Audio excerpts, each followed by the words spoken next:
I'm Eric Kursk. I'm the fire chief for the city of Rochester. Just before 1 p.m. on December 24th, 1953, a call came into fire station, the central fire station, that a boy had fallen through the ice at Silver Lake. As a fire department, we've been remembering this event because it was national news. It was a tragedy for the community, a tragedy for the families on what normally is a joyous occasion of a Christmas holiday.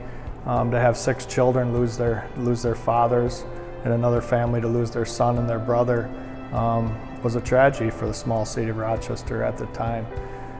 20 years ago, we erected a monument on the site where they parked the fire engine in 1953, and we put up a memorial to all the fallen firefighters in Rochester, particularly for Riley and O'Brien and John Paul. So that was 20 years ago. We dedicated the memorial on the 50th anniversary, and now this year, 2023, is the 70th anniversary of that tragic event.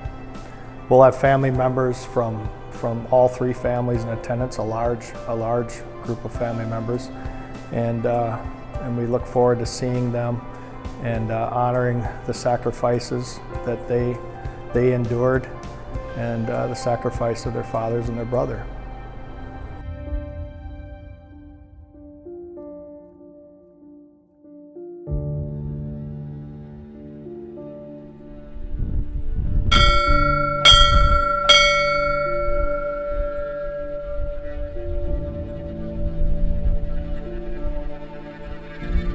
A skin of new ice sealed the surface of Silver Lake the morning of December 18, 1953.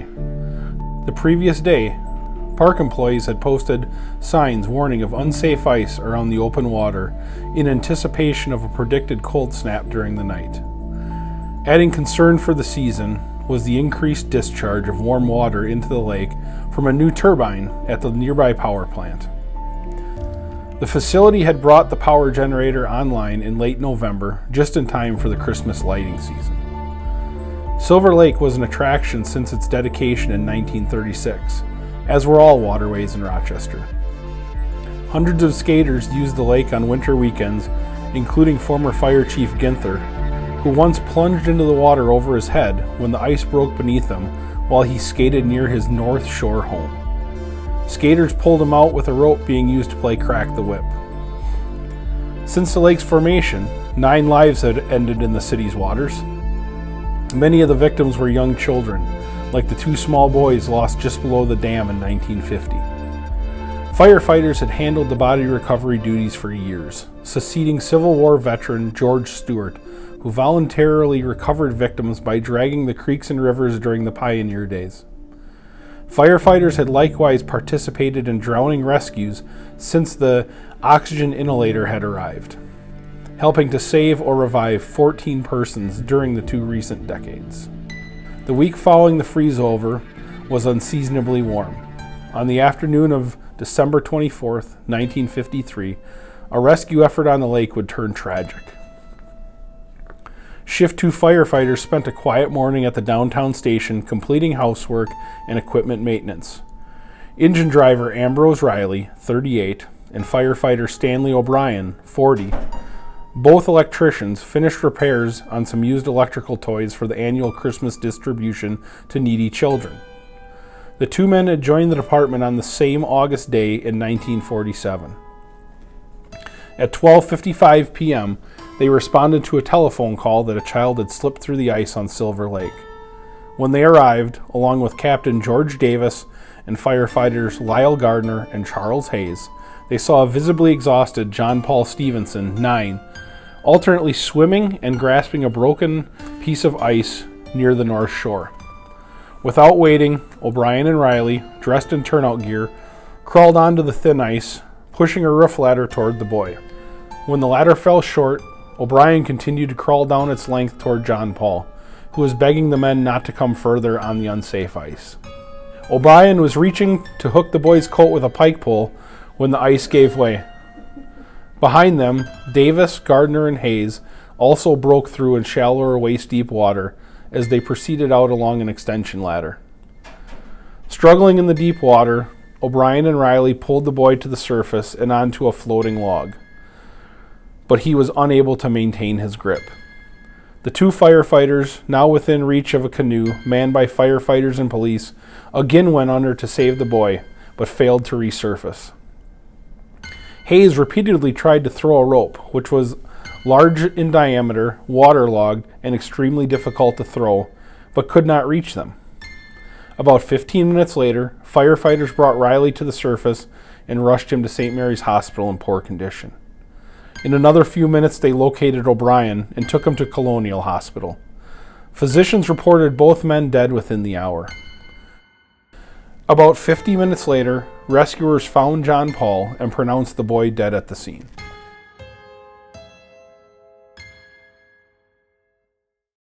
The men and women of today's fire service are confronted with a more dangerous work environment than ever before. We are forced to continually change our strategies and tactics to accomplish our mission. Although our methods may change, our goals remain the same as they have been forever, to save lives and to protect property, sometimes at a terrible cost. This is what we do.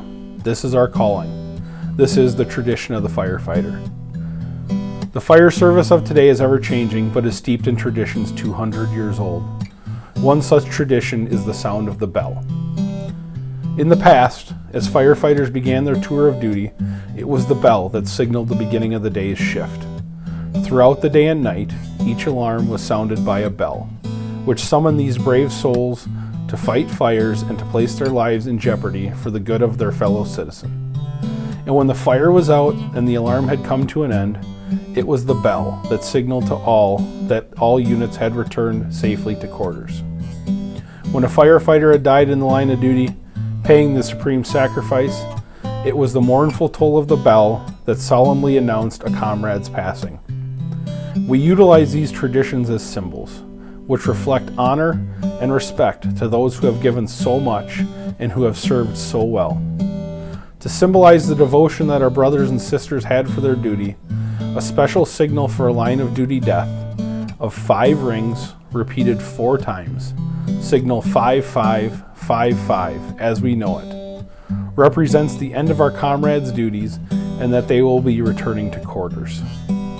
As our Lord commanded us to love one another, he said, "Greater love hath no man than this, that a man shall lay down his life for others." In the truest interpretation of this verse, the men and women who serve and protect our communities lay down their lives every time they respond to the needs of others. And so, to motor operators Ambrose Riley and firefighter Stanley O'Brien, their tasks are completed, their duties done. To our comrades, their last alarm, for they are going home.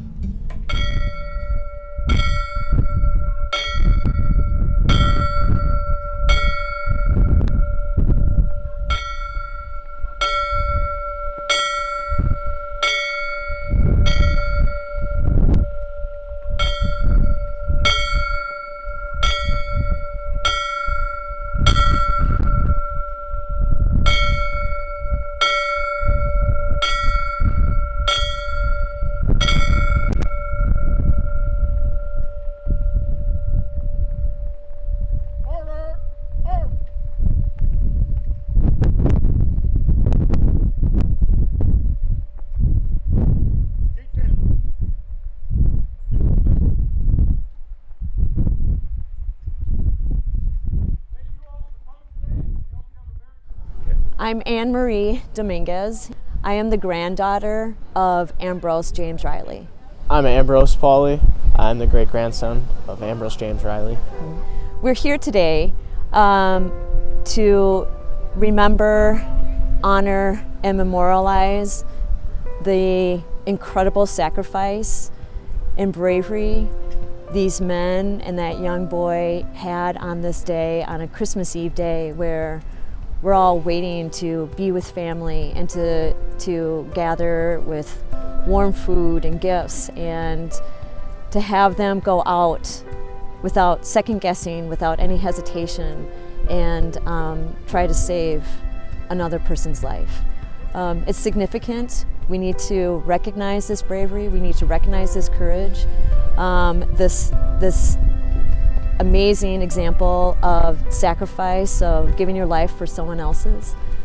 That's, you know, Christmas is about giving, and you can't think of a greater gift than that, which is why it's important to remember people like Ambrose and Stan. Ambrose, at 38 years old, he did serve in World War II and flew a B-86, B-26 Marauder bomber pilot, shot down over in northern Italy, was taken in a POW camp in Germany, survived that with honors, did magnificent sacrifice on that front, comes back and starts his family, and still is able to demonstrate such extraordinary courage after that example, you know. Absolutely. Being prepared to sacrifice his life in World War II, and then he comes back and does it in his hometown, is a legacy that is not just important, but I think necessary to keep around.